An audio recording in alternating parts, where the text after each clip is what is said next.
Good morning, my friends. This is Cheryl Spengler. Today's topic we're going to talk about is IRS liens and self-releasing and how to get an IRS lien removed off of your real estate, off of your property. So if you are someone that has not paid taxes for whatever reason, medical crisis in your life, a situation that's caused you to be unable to pay the amount of taxes owed, there are many times the IRS will reach out to you to try to get some kind of solution before they put a lien on your physical real estate property. So to say I didn't know I owed or anything is just not possible. It's absolutely not possible.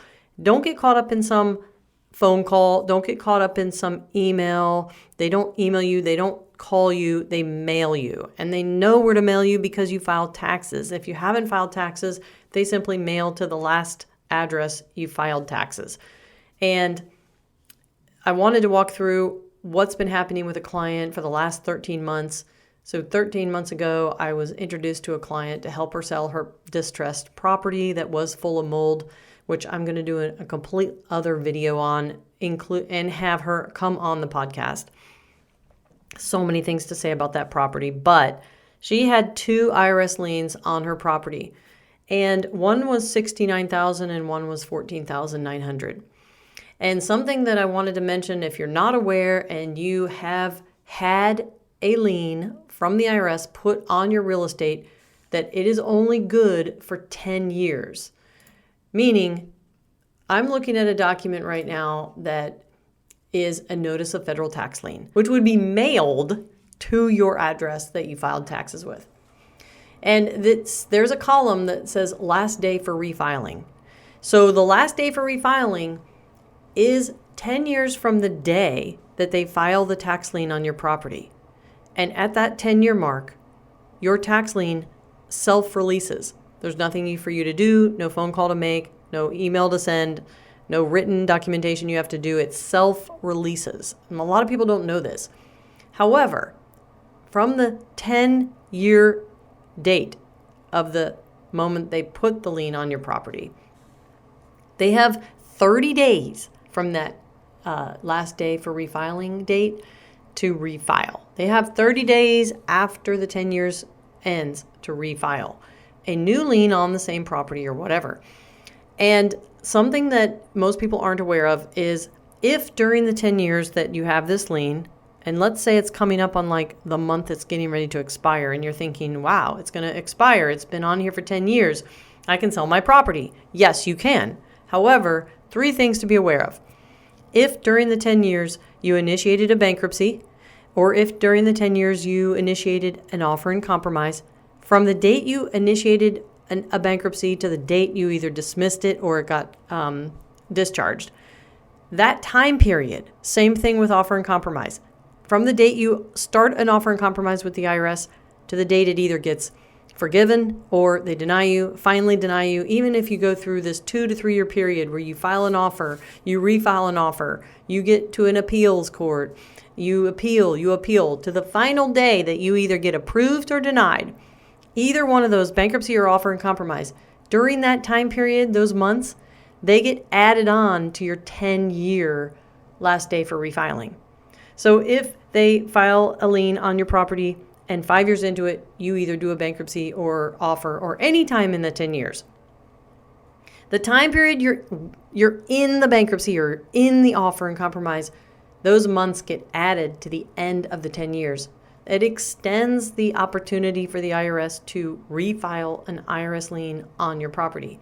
So if your last day for refiling, let's say, for example, is March 30th, 2024, you're like, well, it's June. Okay, I'm free and clear. It released. Yes, it did if they did not refile within 30 days, self-release. However, if at any point during the 10 years you either filed bankruptcy or offer in compromise, even though the notice of federal tax lien states the last day for refiling is, in your example, March 30th, 2024, they have the months added on to that 10 years if you were in bankruptcy or offer in compromise to refile.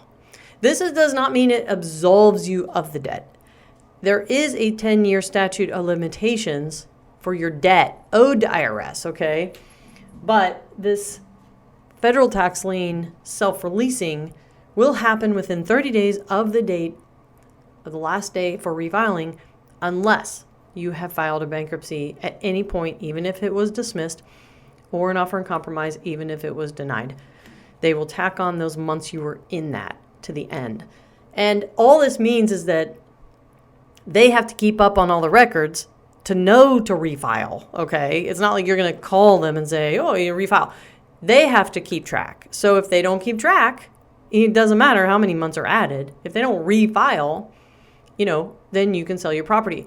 But most likely when you sell your property, you have to actually reach out to the payoff department, the payoff lien department of the IRS, and get a payoff, a formal payoff on their letterhead, which states exactly how much you owe. And then the title company receives that payoff just like they receive a mortgage payoff, and they pay it. And then within 10 to 15 days of receiving the wire from the title company for the balance, you get your lien released with the county you live in, and you're free and clear. And if they are asked to do a payoff and they somehow go back through your records and say, oh, even though this last day for refiling has not passed, let's say, because if you're asking for a payoff, that means it has not passed. Or if you try to sell after the 10 years, I don't know. I'm just saying, like, you have an opportunity to have it refiled for however many months you were either doing a bankruptcy or offer in compromise. The other thing is they list all, just to give you an example, we have been trying to get a payoff for months, and there are 2 documents. This is a confusing thing to people when they go to either have a third party help them or a title company help them get the payoff or whatever. It could be a long drawn out process, or you literally could get it in 7 days. If you are looking to get your payoff of your lien on the formal letterhead, please make sure that you fill out not just 1, but 2. Actually, there is just 1, but there's this confusion out there on this 88, I believe it's 8828. Let me look it up real quick. It's like the document that you are giving a third party the ability to request your payoff needs to be filled in absolutely completely, never electronically signed, only wet signature, which means with a pen. And there are 2 8828 documents. Let me just look at this a second. And one of them is the actual instructions. Let me just look this up real quick while we're doing this. There are 2 forms. Do not be confused. In order to get a third party, like a title company or some other person you may have hired, to get a payoff for you. Or you can do it yourself, actually, online through the irs.gov. And it's a Form 8821, Tax Information Authorization. Tax Information Authorization is for you to give some third-party person the ability to request your payoff. This is if you are scared to do it yourself, don't have access to the online irs.gov website, which I think everyone absolutely at this point should have. Go create your account. If you don't know your account, know your password, create an id.me password, have it, know where it is, know where to locate it. This is very, very, very important, because you do not want to be you do not want to be stuck with a third party having access to your IRS transcripts, files, and content without you having access. So the 8821 is what you would fill out for a third party to get this payoff information, like a title company. But there are 2 8821s. One is the explanation of how to fill out the document, and the other is the actual document. And there is a misconception right now. Sorry, title companies, but you're not doing us a favor, because when someone wants to get their payoff, sometimes a homeowner is sent the 8821 information document explaining how to fill out the 1-page 8821, but they never send the actual 1-page 8821. This is just something that I encountered. It was super frustrating and caused us to wait a delay of 60 days where we could have got payoff in 7. Anyway, always do your own research. Always go to irs.gov yourself. Look into it. Never count on any third party to be the go-to. Always, always research yourself. So if you have any questions at all, By the way, I have taken the enrolled agent course with the IRS, which simply just, in my opinion, just I want to know all of the things that they're doing, the schemes. I keep up on IRS scams, actually, just to make sure that none happen to me, and also to warn homeowners of distressed properties. There always seems to be some attachment with IRS on a lot of these distressed properties. There is one other thing I want to mention to those people out there who are renting, okay? You're renting a home. You do not own a piece of real estate. And somehow you have also not paid your taxes and you have a lien put on in the county you live.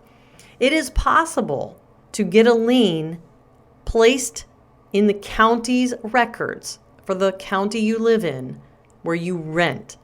And just to explain this briefly, if you do not own real estate and you have not paid taxes and they have tried their best to get you to do some kind of payment plan, and eventually they get to the point where they're like, we're going to put a lien out. Well, you're thinking, well, I don't own any land. I don't own any property. How can they put a lien on me? Well, they technically can't if you don't own real estate. Okay, they don't lien your car. They will levy your bank accounts, which means they will find your bank account. If you've ever paid them at any point with that bank account, they will know what it is, and then they will just take the money out if you do not sign up some kind of payment plan. But they will still place a lien in the county you live in your name at the address you rent. This does not mean that the person who owns the property gets a lien put on their property, okay, for you.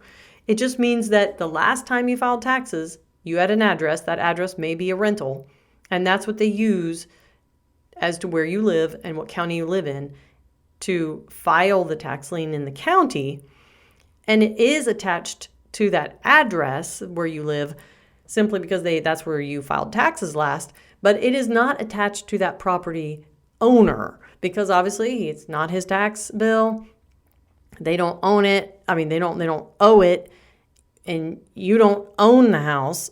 But this is something that probably no one's ever talking about, which is what happens when an IRS puts a lien or states that you have a lien on you and you don't own a property. They just simply find your last tax return you filed, whatever address you had, even if it's a rental property, and they simply file the lien in the county that you last were residing when you filed taxes.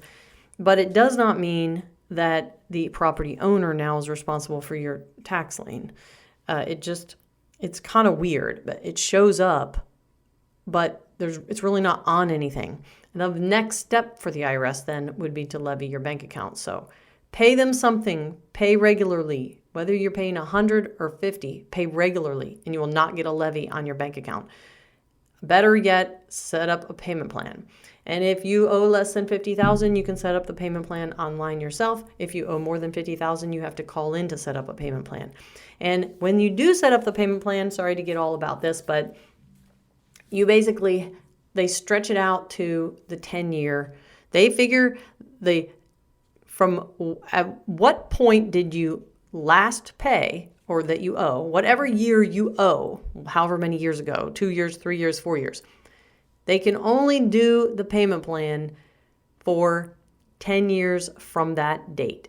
And so if you're 4 years past due, then they will only take the amount you owe and string it over